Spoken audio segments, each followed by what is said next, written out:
Now it's my great pleasure to welcome California Lieutenant Governor Eleni Kounalakis and Jennifer Barrera, CEO of the California Chamber of Commerce, to Climate One. Please welcome.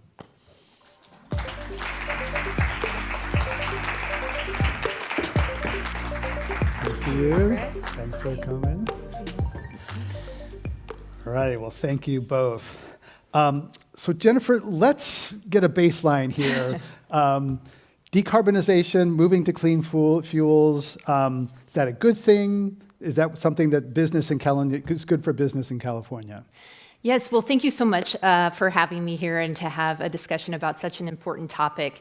You know, California, there's no question about the direction in which we're moving. We're moving into a clean energy economy, and I think the businesses of the past are not the businesses that are here today. I think a lot of our members, a lot of the businesses in California are embracing it and are planning for it, and they're trying to figure out what steps they personally need to take, but they're also looking towards the state to see what the state's doing to help us get there. And so I do think it is the way of the future in California, and the business community is there to embrace it.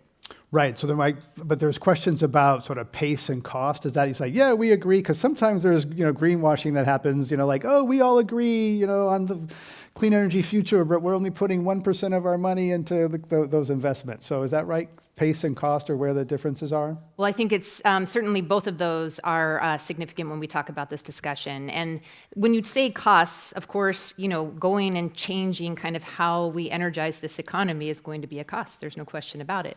And we have to figure out how we're going to do those significant changes that need to be made, whether, it's obviously building those renewable energy sources, whether it's developing our infrastructure to make sure that we're able to adequately, again, have a reliable grid with the energy sources. I mean, all of these things are going to cost money, and we need to figure out how those costs are going to be borne. So there's that side of the cost equation, but there's also the side of the cost equation, of course, if we do nothing, and what happens to our economy. Our businesses are part of the communities just like everyone else. They are subject to the same changes we're seeing in the climate as well with regards to the wildfires and the weather patterns and things of that nature. So there's that cost if we do nothing. Mm-hmm. And all of these costs are going to be borne in our state by our taxpayers, by our businesses, by our consumers, and that is a sensitive subject. I mean, we oftentimes, we do polls on a regular basis at Cal Chamber just to kind of get a sense of where the voters are in California. And no question, voters are definitely concerned about climate change. They're definitely supportive of clean energy. But then when you start asking them the follow-up questions about how much are you willing to pay? Yeah, not much. Yeah, right. That starts to taper off a little bit. Yeah, right. We all want things that we don't want to pay for them. Eleni, California budget is still in flux right now, but it is a bad budget year. Maybe not as bad as we thought a little while ago, but it's clear that we're facing a major deficit. The governor's proposed some cuts to climate programs, and there's real concern about that because this is a marathon, right? So how concerned are you about climate, the budget situation affecting California's climate leadership? So first of all, Greg, let me just say what a privilege it is to be here during Climate Week at Climate One. And I really just want to underscore for everyone who's here and who's listening how extraordinary it is that we just heard from the head of the California Chamber of Commerce talking about the intention of California and the direction in transitioning to a carbon-free energy future, and that is the future of our state in terms of our values, but it is also the future of our economy. Yeah, we don't hear that from the U.S. Chamber of Commerce, right? We don't, and I suspect, Jennifer, that would not be a common thing you would hear from most states, but California is different, and it isn't just hopefulness. It is proven. So if you look at the numbers for the state of California, over the last 24 years, since the year 2000, the population of the state of California has grown by about 17%. And our emissions have come down by about 16%, all while the California economy has grown by about 68%. So we can grow the economy and not grow emissions, that decoupling We can grow the economy, we can grow the population while we are cutting emissions. This is remarkable. So we have this track record. To answer your question about the budget, because you are absolutely right, that is a consideration. But again, for those who don't know, we had two extraordinary budget years in 22 and 23, where together we had somewhere close to $200 billion in budget surpluses. I mean, most states don't even have budgets that size, right? So, for instance, in 2023, the size of the budget was around $300 billion, and of that, $100 billion was surplus money that the governor and the legislature had discretion over how it was programmed. Then you look at all of that surplus funds and how much of it is earmarked and going toward investing in combating climate change and dealing with already, all the challenges of extreme weather, as well as investing in partnering with our innovative economy to develop the technologies of the future. All that together, the governor and the legislature had somewhere around $52 billion. Even with the budget cuts, it's just rolled back to something like $48 billion. So a haircut, right? It's a haircut, and at the same time, the federal government's programs, the Inflation Reduction Act in particular, are driving about $15.5 billion to California, again, primarily in this space of innovation and investment in the economy of the future and the technologies of the future. And so I think that all of that together really points to why you would have the head of the California Chamber of Commerce, saying this is the direction we're going in. And I think more than anything, companies, whether they're large companies, whether they're small businesses, whether they're opportunities for minority-owned businesses to have a piece of it, whether it's foreign direct investment coming into California, there is enormous opportunity to invest in the transition to carbon-free energy future, as well as all of the technologies around combating climate change, like carbon capture. The matching funds are there, the grant programs are there, the tax rebate programs are there. And of course, this is also a place where we embrace anything we can do to address the existential challenge of climate change. So we are the largest consumer market in the country. People are ready and willing to try new technologies. Again, I think the electric vehicle is a great example of that, as well as the fact that 2 times the amount of venture capital of any other state is allocated here in California. Right, a lot happens here. Jennifer, a lot gets invented here. Solar panels, semiconductors, Tesla started here, right? But then these companies tend to go elsewhere to manufacture, to develop their technology. Some of that's cheap labor. So, talk about the competitive context, because some people would say that, China, whoever controls these clean technologies, controls the 21st century. And right now, that's China. Yeah.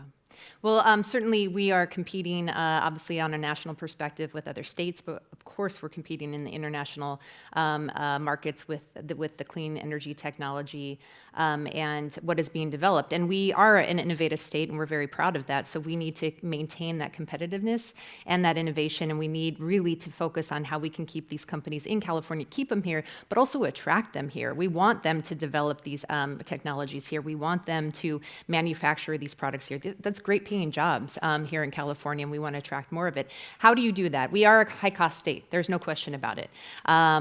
We have higher, obviously, taxes. I know the governor talks about that quite often, but when you compare us just on a percentage basis, we're higher in costs with regards to our taxes. Our housing is expensive. We have, higher costs for our consumers. So knowing that and knowing where we're starting from, what other things can we do to be competitive? Well, one of the biggest things that we are supporting supportive of and pushing for is we have to create an environment where they can get things done. We need to expedite our processes with regards to permitting and siting to make sure that they have the opportunity to site their projects here, build them in a timely manner, and aren't delayed, because delay costs money. And when they can go to other states and get it done, where they're welcoming them and identifying the sites available for them to develop some of these facilities, that's a competitive advantage that I think we can address. And that's one of the things we're pushing a lot for, is to help these projects get off the ground, help them to find their location here in the state in a cost-sensitive way. Right, and the environmentalist Bill McKibben wrote a big article in this Bay Area-based magazine, Mother Jones, saying environmentalists need to say yes more. They've been very good at saying no. Eleni, California automakers have signaled the end of newly made gasoline, internal combustion engines, diesel and gasoline. Even Stellantis, which has been a laggard maker of Dodge and Jeep, kind of lined up with California recently on their policies. Do you support the policies that move away from oil and see the end of the internal combustion engine? Well, I think that what we know is that this is a transition, and transitions are not always, linear. Or And smooth, so, yeah. or smooth. I mean, it is a process.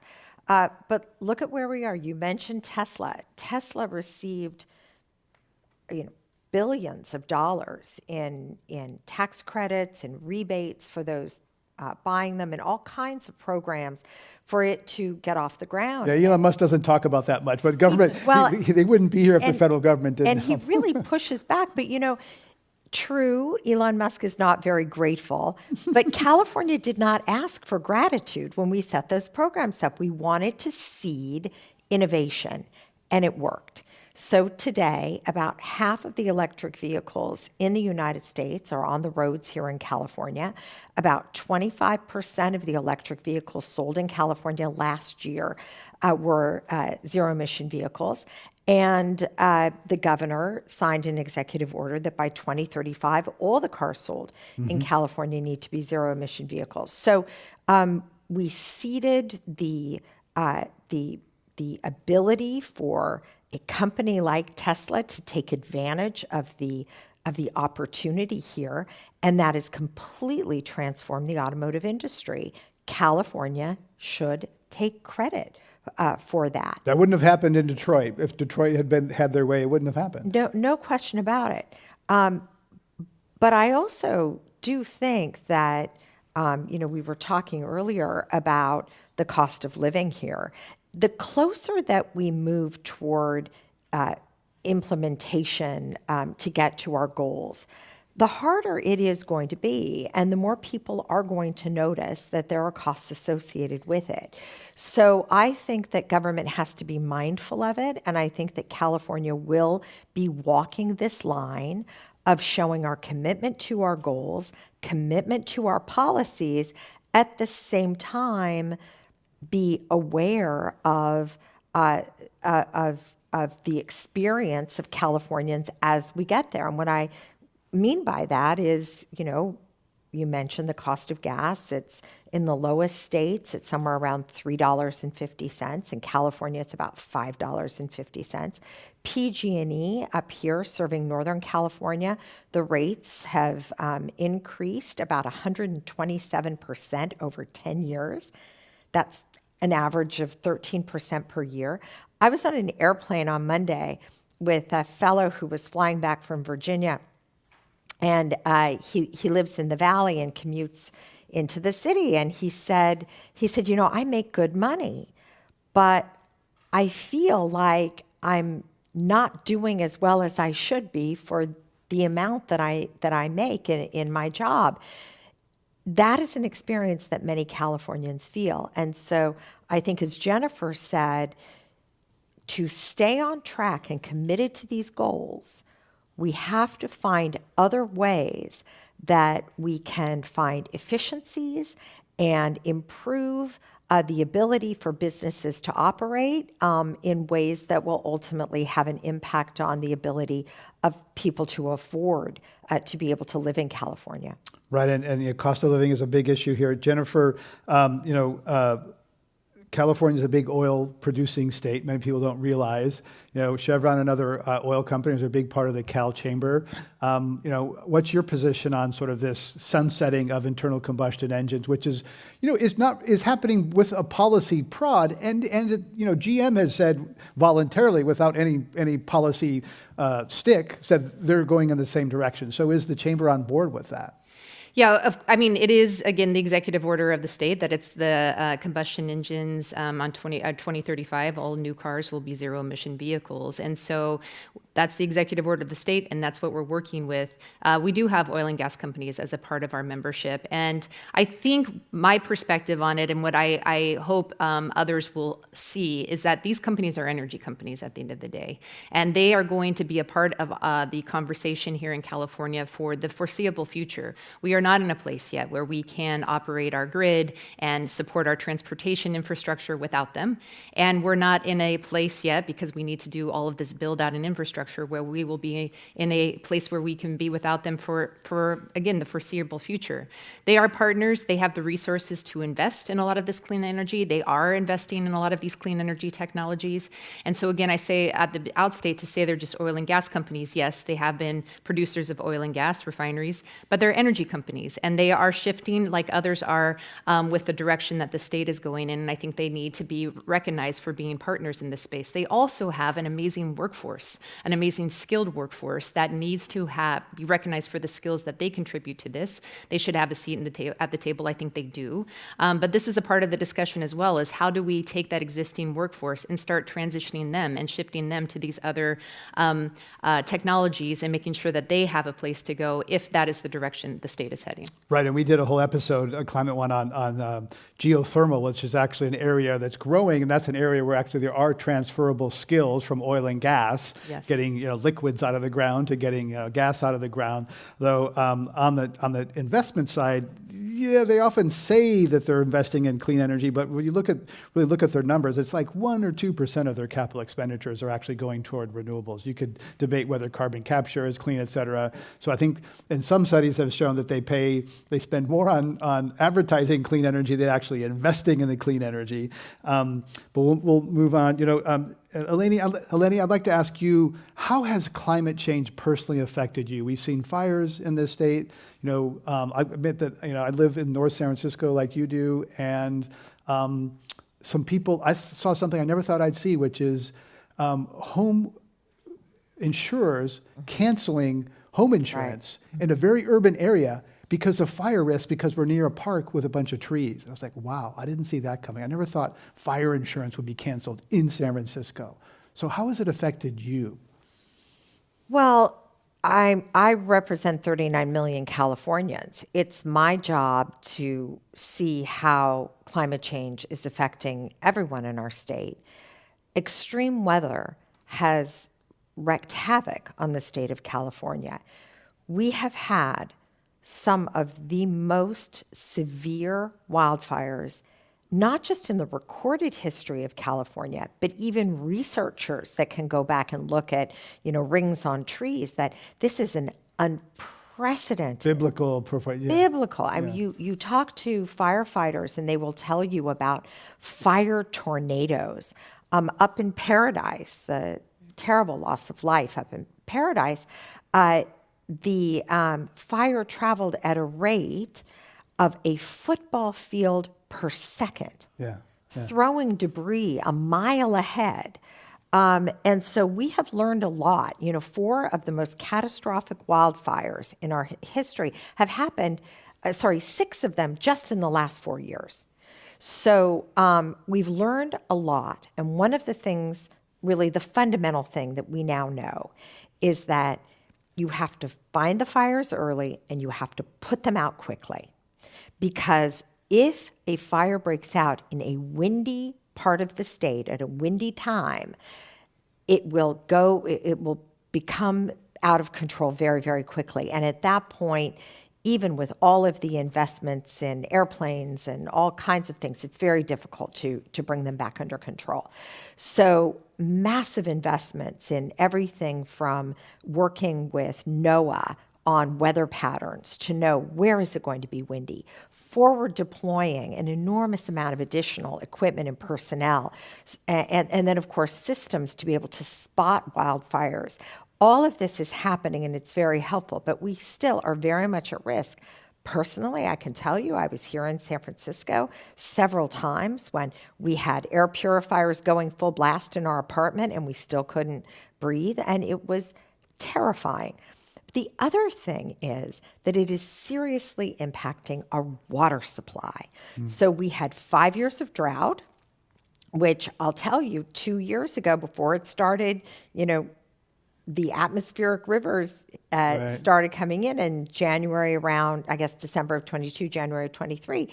Up until then, we were looking at major problems with the lack of water. And then it started raining, one atmospheric river after the other. And so what the vision has to be, in my opinion, from what we've learned just in the last few years, is we must invest in our storage system so that we can manage. Does that mean more dams?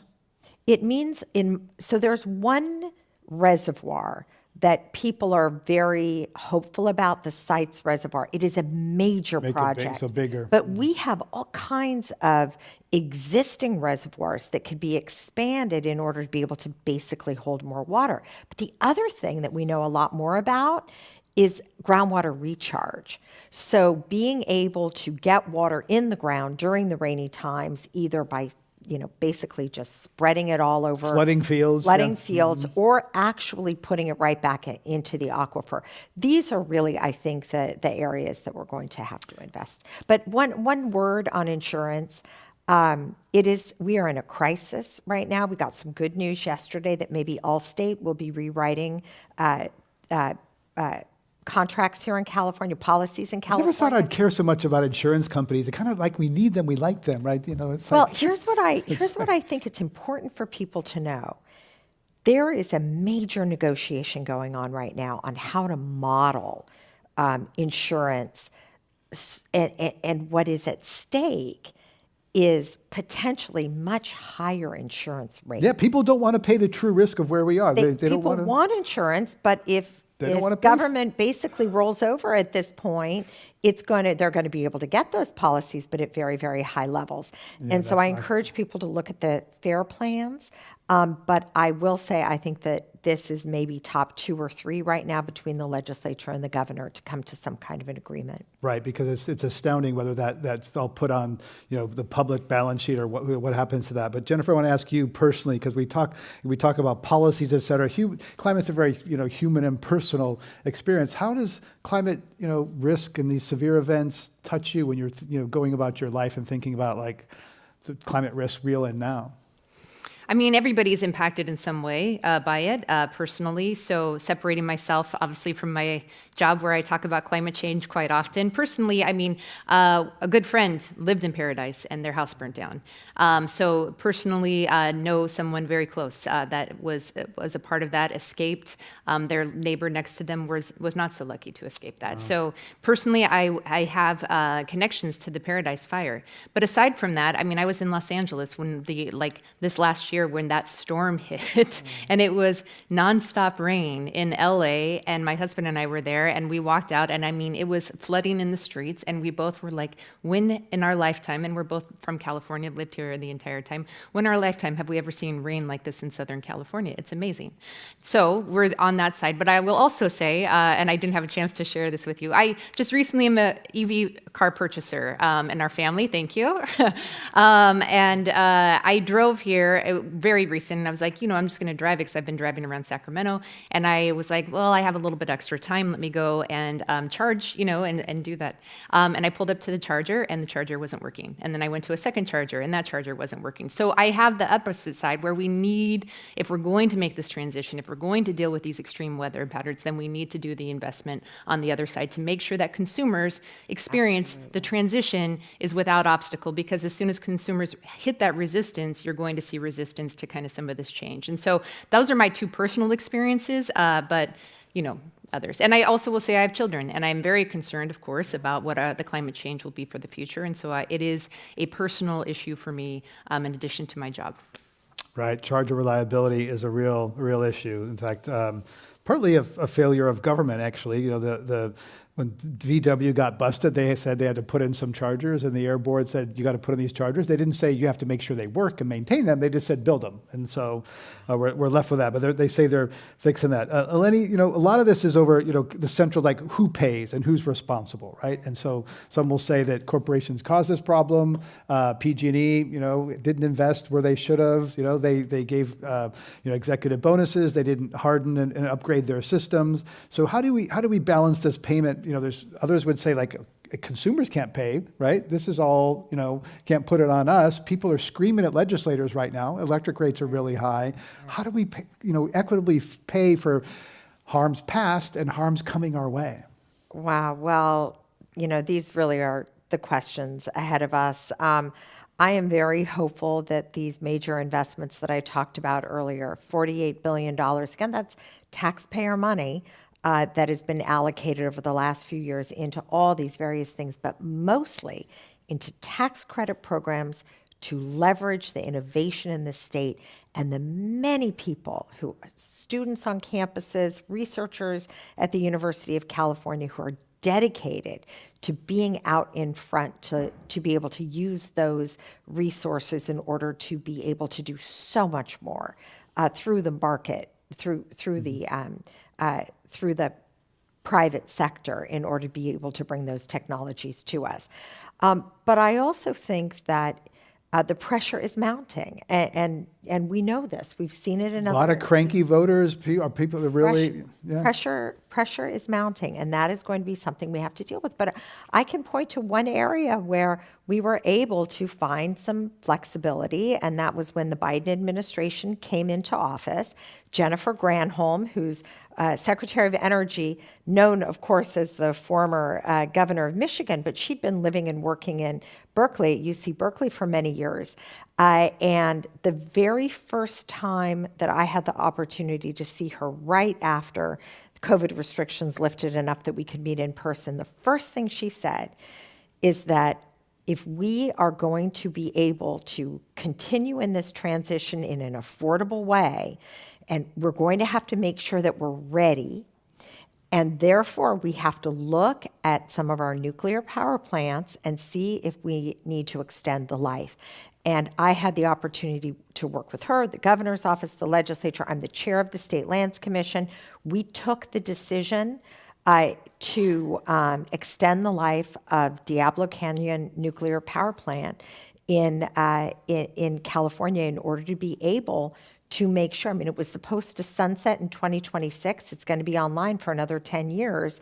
And again, that came as a result of these attempts and efforts to keep the overall cost to a bearable level so that we can keep moving forward. And because the state screwed up what was supposed to be a planned transition away from nuclear by bringing on renewables, how we screwed that one up, I don't know. We got to get to that another day. But let me one more thing on nuclear, though, because that is another thing. I will tell you, as I travel the state and the world talking about what we are going to do around climate, there is more conversation about that, particularly among young people, that innovation in and around nuclear, but potentially even with fusion, could end up being part of the vision for the future.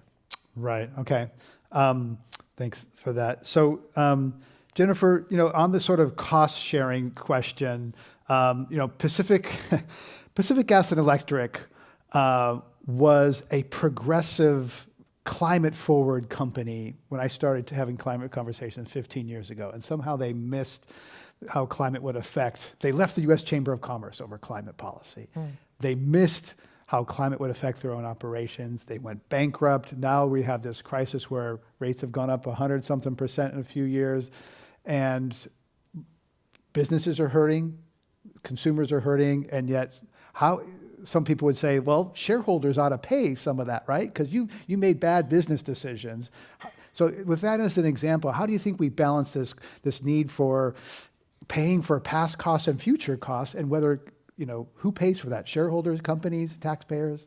I mean, it's a conversation that we know is happening right now as the legislature is kind of debating the most recent changes with regards to the cost recovery system for the utilities here in California. But I think it kind of circles back to my original comment, which is as we are going through this transition, we know we have to, I think I'll just say this. I might throw out numbers and I'm going to tell you they may be a little bit off if I don't remember them correctly, but you'll get the general gist of the idea when I'm saying it.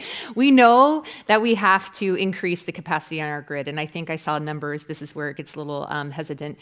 I think it was 7 gigawatts over the next 7 gigawatts a year over the next 20 years, which is close to over half of what our current capacity is now. And maybe, again, that's more, maybe it's a little bit less. But the point is that we have to build at a rate that we haven't built at our grid before. That is going to cost money. That is going to cost resources and time. And when you have the utilities who are a part of that discussion, there has to be some certainty on cost recovery or there's a lack of investment. That's the environment that we need to create here in California is an environment of certainty where these companies have certainty that their investments will be recovered to some extent when they build out this infrastructure. And I think that is a part of the discussion. We keep operating under processes for a grid that is in the future won't look the same. And we need to reevaluate our processes across the board, permitting, the cost recovery model, the litigation system that we have here in California to figure out how we're going to do this in a very expedited way if we're going to meet these goals and in a way that may not look like what we're doing right now. We're talking a lot about the state, that's for good reason. Eleni, people think that Congress has been really slow to act on climate. Really, the states have been leading in many ways, and particularly California. One state, Montana, there's a big case recently where some students won a surprising case because there's a state, in the state constitution, there's a right to a clean environment. Assemblymember Isaac Bryan proposes to amend the California Constitution to declare that people have a right to clean air, water, and a healthy environment. Would you support that? Well, I absolutely support the notion that people have a right to clean air, clean water, and a healthy environment. I don't know where Assemblymember Bryant's proposal is in the process at this point. Would have to go to voters, but the idea is that there should be Probably would have to go to the legislature to then go on the ballot. So these things tend to evolve as the conversation goes. But the sentiment, the more pressure that we can put, whether it's in California, across the country, around the world, to do better when it comes to having a clean and healthy environment, we should all be for that. I will say there's an initiative on the ballot this year for setbacks for oil production. Again, Northern California, you don't see it. You go to Southern California, you're driving around, you'll see neighborhoods, schools, shopping centers, and oil derricks pumping right there. It is really, if you've never seen it before, it's quite astonishing. So you support maintaining those setbacks? We are voting. It is going to be on the ballot to impose setbacks that will The governor already did it. The oil companies are trying to undo That's it. exactly right, yes. Yeah. And so our initiative will keep the governor's law in place. There's a stay on it right now. And I think I certainly support it, but more importantly, I think that Californians support it. Okay. Jennifer, the chamber where's the chamber on the setbacks? Should those setbacks be maintained? And then I want to ask about the constitutional provision. Well, the referendum, we haven't taken a position on the referendum. That goes before our board. All of our ballot positions go before the board, and the board hasn't taken a position on the referendum. Okay. And the referendum, again, was sponsored by oil companies trying to undo the setbacks. So, Jennifer, where are you or the chamber on a California constitutional right to clean air and water and a healthy environment? So that one is pending in the legislature right now, and so we'll have to kind of see how the process goes. I certainly appreciate the intent of the author. When I think you put something in the Constitution and enshrine that constitutional right, the first thing that we think about when we're evaluating these is that term is very subjective. And when you have a subjective term like that as to what that means to any individual person who can then go and challenge any project, any type of situation, investment, infrastructure build out in California with a constitutional right like that, it concerns me with regards to the delay that will be created when you have subjective terms and what that means to each individual person. I will tell you it's very early in the legislative process. We haven't even reached the first major deadline for the House of Origin, so we'll see kind of how that plays out. But has the chamber opposed it as a job killer bill? It's not a job killer. Okay, so you have a job I killer. don't think so. Okay. I should know that off the top of my head, and I'll So correct you're myself on concerned that well, clean could be like the subject invitation to a lot of lawsuits if that was passed, because what does clean mean? Okay. Well, I think it's subjective to each individual person as to what that term means, and then again, when you enshrine it in the Constitution, you have a right to go and defend that. Right. Eleni, you work on the State Lands Commission, which is, deals with sea level rise. This is kind of slowly eroding. All sorts of problems. It's going to cost a lot of money to armor the coast. And if I want to put a seawall and you're next door, then it can hurt your, right? Sure. If that can, my defense can hurt you or my other neighbors. So how are we going to approach sea level rise? And how, again, back to how are we going to pay for it? Right. Well, a lot of work has been done, and the Ocean Protection Council has finished a study recently on some of the different ways that you can not just harden with seawalls, but with even setbacks, landscape, various things. Mangroves. But we're looking at the potential. We know this is coming. We've already experienced it. So it's going to have a cost. There's no question about it. Coping with the reality of a warming climate is something that we are already now in a position that we have to do. So that is one part of it. I will say there are other initiatives and things that we're working on at the State Lands Commission. One of them is the offshore wind effort. About, I guess, 5 leases were sold by the federal government in Morro Bay and up in Humboldt together. The companies that bought those rights paid something like $750 million for them, so they're deeply invested. This is floating offshore wind because, of course, the continental shelf drops off very deeply into the Pacific. It's proven technology, but it is not yet widely developed. There's about 0.5 gigawatt of offshore wind all around the world, but we have a goal. The governor set a goal of 5 gigawatts of floating offshore wind off the coast by 2030. So that's going to be a big lift, and the State Lands Commission, working with our ports, is very much on the front lines of that, and something that's very exciting because we know these facilities can generate an enormous amount of electricity. And as Jennifer just said, the demand for electrification and electricity is going to be enormous, again, as we transition to carbon-free energy. We can get there. We're going to go to audience questions. This one from Will. How is California supporting and growing a clean tech workforce, including education, professional development, and immigration? Eleni, you're on a couple of state education boards. Oh, thank you so much for asking about that. One of the things that people don't always recognize is just the extraordinary nature of California's system of public higher education. We have about 2.7 million students enrolled just in public higher education between the CSU, the UC, and the community college system. Now, the UC is the recipient of more NIH grants than any other system of education. More patents come out of the UC than any other system. And of course, we're just constantly generating at all levels this amazing trained workforce. And one other thing people don't know is that conservatively, about 37% of the students, of the 2.78 million students, about 38% are the first in their family to go to college.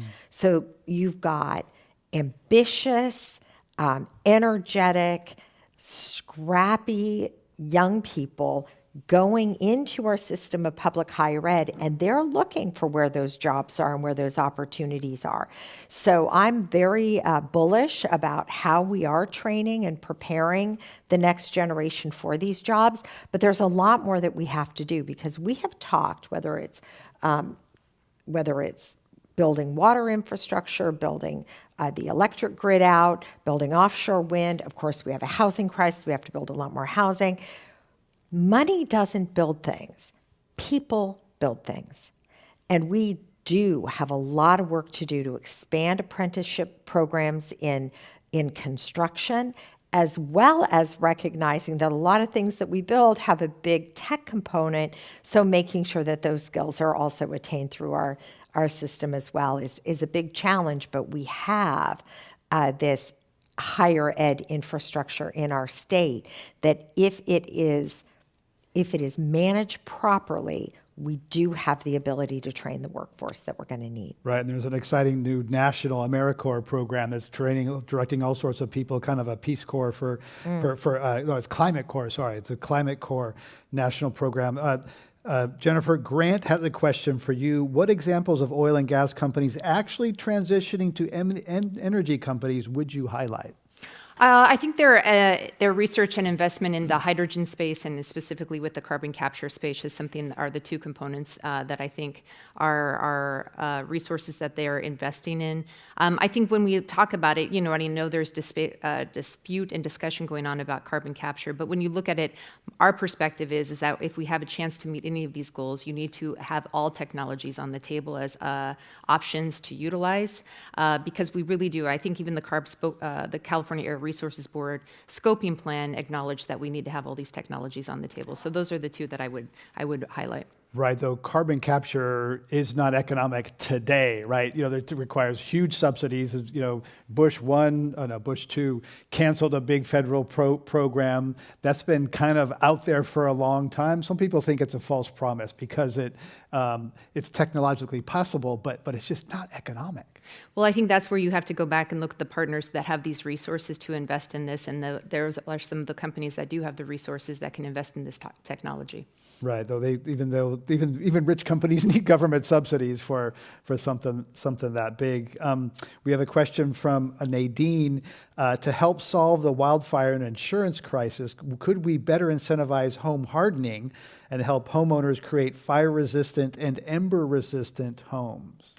Great question. Absolutely part of the program right now isn't just to harden communities, but it is also to get credit among the insurers for the hardening of communities and individual homes. Absolutely part of the conversation, and a big push right now from the insurance commissioner's side to make sure not just that hardening opportunities are there and hardening is taking place, but that the insurance companies factor that into the model. Jennifer, last question. Lithium Valley is a place in California's Salton Sea that has significant deposits of lithium, a key mineral used in production of batteries, et cetera. This seems to be a real win-win. The community's for it, labor's for it. How much of an example do you agree in other lithium valleys? Because that seems to be like a real positive case study. Yeah, I think there's different, Well, one, I think that there is opportunity down in Southern California for an area that, needs a little bit of economic growth. And so this opportunity seems promising. I think that there's been investments from the state to continue to research that opportunity. I think the Arches Hydrogen Coalition that's going on is another potential opportunity here in the state. But I also think that you're going to see, and I think we should be looking at opportunities throughout the state. Another fun fact, I grew up in Kern County, and so when you're talking about the oil derricks, that was in my neighborhood and what I saw, and that is a area of the state that is going to need to find, how they're going to continue with an economy that is very dependent upon the oil and gas industry. And so I think you'll see these transitions going on throughout the state to figure out where the investments can be. Eleni Kounalakis and Jennifer Barrera, thank you very much for sharing your insights with us there. Thanks, Greg. Pleasure. Thank you so much. Pleasure. All right.